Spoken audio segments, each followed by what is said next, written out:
Hello student, good morning to all of you. तो चलिए, कुछ स्टूडेंट जो है स्पॉट 45 डिग्री का वैल्यू जो है रटते हैं, तो आज के बाद अगर रटते हैं तो रटना बंद। हाँ, रटना है। किस लिए रटना है? क्वेश्चन को तेजी से सॉल्व करने के लिए, लेकिन कंसेप्ट को पहले समझनी जरूरी है, क्योंकि कंसेप्ट को अगर नहीं समझेंगे तो फिर आपको कभी कभी कंफ्यूजन हो सकती है। और अगर कंसेप्ट है तो जब भी कंफ्यूजन होगा तो उस कंफ्यूजन को आप दूर कर सकते हैं। तो चलिए, जब मैं किसी स्टूडेंट से पूछता हूँ कौन कॉट 45 डिग्री का वैल्यू, पहले तो वो सही बोलते हैं, लेकिन जब मैं उसे 2 बार डांट देता हूं तो उसका आंसर चेंज हो जाता है। तो उसका आंसर क्यों चेंज हो जाता है? तो उसका कारण यह है कि वो कंसेप्ट को समझे नहीं है। अगर वो कंसेप्ट को समझते तो वो अपने आंसर पे अडिग रहते, नहीं इसका आंसर यही होगा। तो चलिए, हम लोग कंसेप्ट से समझेंगे कि कॉट 45 डिग्री का वैल्यू होगा कितना। इसके लिए क्या करेंगे, जिस भी साइन कॉट टेन जो भी है, तो उसका जो भी एंगल का वैल्यू निकालना होगा, उसके लिए क्या करेंगे, एक समकोण त्रिभुज बनाएंगे जिसका एक एंगल उतना होना चाहिए। तो चलिए, यहाँ 45 डिग्री है तो एक समकोण त्रिभुज बनाएंगे जिसका एक एंगल कितना होना चाहिए, 45 डिग्री।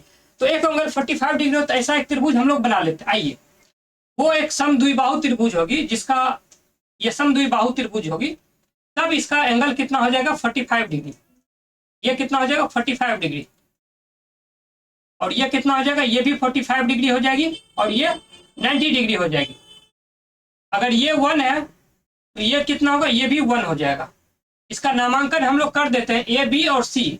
अब देखिए, 2 भुजा तो पता है, तीसरी भुजा कर्ण जो है ये हमें नहीं पता है। तो कर्ण कैसे निकलेगा, तो आप लोग पाइथागोरस थ्योरम में पढ़ चुके होंगे। कर्ण बराबर क्या होता है, लंब रूट अंडर लंब स्क्वायर प्लस आधार स्क्वायर। तो हम लोग कर्ण निकालते हैं। कर्ण क्या है, कर्ण है बीसी। तो बीसी बराबर हम लोग लिखेंगे रूट अंडर ए बी का स्क्वायर प्लस ए सी का स्क्वायर। ये हो गया। और हम लोग अब ए बी और ए सी का वैल्यू रख देंगे। ये क्या हो जाएगा, 1 का स्क्वायर प्लस 1 का स्क्वायर। ये हो जाएगा रूट अंडर 1 प्लस 1 बराबर ये क्या हो जाएगा, ये हो जाएगा √2। तो चलिए, हम लोगों को कर्ण पता चल गया, √2 हो गया। तो कॉट थीटा बराबर क्या होता है, तो कॉट थीटा बराबर होता है आधार बटे लंब। तो चलिए, हम लोग कॉट 45 डिग्री है तो कॉट 45 डिग्री बराबर हम लोग क्या लिखेंगे, आधार बटे लंब। तो आधार कितना, अगर इसको हम लोग थीटा मानते हैं तो आधार कितना होगा, 1 हो जाएगा।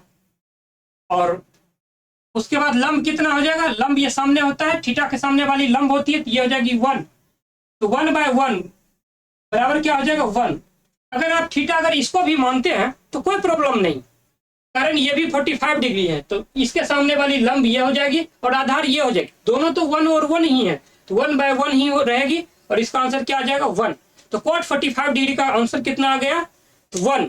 इस तरह की और भी अगर कंसेप्ट आप सीखना चाहते हैं तो आपको क्या करना पड़ेगा, चैनल को सब्सक्राइब करना पड़ेगा, वीडियो को लाइक करना पड़ेगा, और नोटिफिकेशन को ऑन करके रखेंगे ताकि इसका आंसर जब भी आए तो सबसे पहले आपको मिले।